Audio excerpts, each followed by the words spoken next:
Were you surprised that there wasn't any sort of investigation into this, especially with the fact that there was body cam video of Charles saying to police, she's going to try to kill me, and then he ends up dead?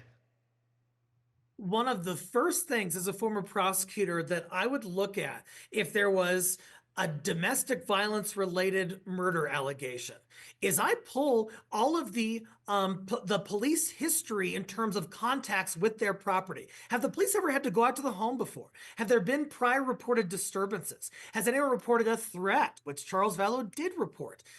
You look into those things because on the scene, when you have a dead guy and the person who shot him, and the person who shot him says, hey, this was self-defense. Well, the dead guy can't speak for himself. And so the prosecutor and law enforcement needs to look into the history of that relationship and see if it is in line with or negates what the shooter on scene is saying. And here, there would have been some real questions had that full history been procured. I would question, anything in this jurisdiction, because this is not obviously the only case where you have domestic concerns of one being scared for their life of their partner. And if this is how they handled this one, how are other ones being handled? And I'm not saying that the police, need to be charged or anything like that. I mean, that's nearly impossible to begin with.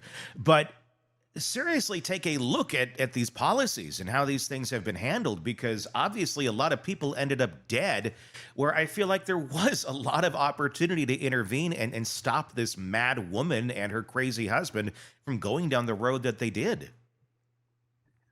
Domestic violence situations have a heightened likelihood of lethality.